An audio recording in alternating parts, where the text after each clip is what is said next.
ஆயிரக்கணக்கான ஆண்டுகளாக மனிதகுலம் புதிர்கள் நிறைந்த விண்வெளியை நோக்கி ஏதோ ஒரு தேடலோடு காத்துக் கொண்டிருக்கிறது.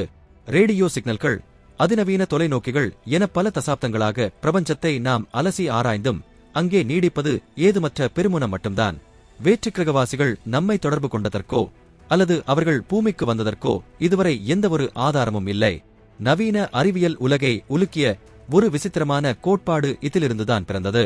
ஒருவேளை ஏலியன்களுக்கு நமது இருப்பு ஏற்கனவே தெரிந்திருந்து அவர்கள் வேண்டுமென்றே நம்மை தொடர்பு கொள்ளாமல் தவிர்த்து வந்தால்?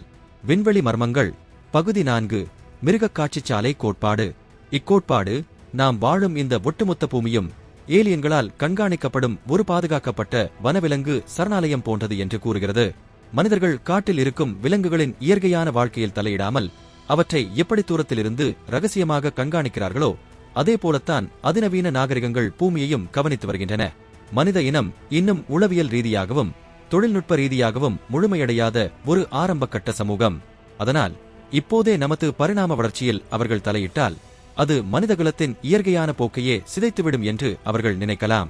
உலகில் இருக்கும் எத்தனையோ பழங்குடி இன மக்களை அவர்களின் கலாச்சாரம் அழியக்கூடாது என்பதற்காக நவீன உலகம் எப்படி தொடர்பு கொள்ளாமல் தள்ளி நின்று காக்கிறதோ அதே விதியைத்தான் பிரபஞ்ச அளவிலும் அவர்கள் பின்பற்றுகிறார்கள். கவனியுங்கள், ஆய்வு செய்யுங்கள், ஆனால் ஒருபோதும் அவர்களின் வளர்ச்சியில் தலையிடாதீர்கள். இதுதான் அந்த விண்வெளி விதி. ஒருவேளை வானில் தோன்றும் விசித்திரமான விளக்குகளும் அடையாளம் தெரியாத பறக்கும் தட்டுகளும் நம்மை ரகசியமாக கண்காணிக்கும் அந்த வேட்டைக்காரர்களின் தற்செயலான பிழைகளாக கூட இருக்கலாம். இக்கோட்பாடு மனிதர்களை தேடுபவர் என்ற இடத்திலிருந்து தேடப்படும் ஒரு சாதாரண பொருளாக மாற்றி ஒட்டுமொத்த உளவியலையும் தலைகீழாக திருப்புகிறது. கடந்த 100 ஆண்டுகளுக்கும் மேலாக ரேடியோ அலைகள், செயற்கைக்கோள்கள் மற்றும் டிஜிட்டல் சிக்னல்கள் மூலமாக மனிதகுலம் தனது இருப்பை பிரபஞ்சத்தில் கசியவிட்டுக் கொண்டே இருக்கிறது. நம்மை விட பல மடங்கு முன்னேறிய ஒரு நாகரிகத்திற்கு பூமியை கண்டறிவது என்பது மிக எளிய காரியம். நமது போர்கள், மதங்கள், அரசியல், வன்முறைகள் என அனைத்தையும் அவர்கள் மிக உன்னிப்பாக கவனித்து வரக்கூடும். இதன் பின்னணியில் சில தார்மீக கேள்விகளும் எழுகின்றன. பூமியில் நடக்கும் போர்கள், மனிதர்களின் துயரங்கள், சுற்றுச்சூழல் அழிவு என அனைத்தையும் பார்த்து கொண்டிருக்கும் அந்த ஏலியன்கள் ஏன் நமக்கு உதவ முன்வருவதில்லை? அது அவர்களின் இரக்கமற்ற குணம் அல்ல, மாறாக இளைய நாகரிகங்களின் வளர்ச்சியில் தலையிடுவது பேரழிவைத்தான் தரும் என்ற அவர்களின் அனுபவ பாடமாக இருக்கலாம்.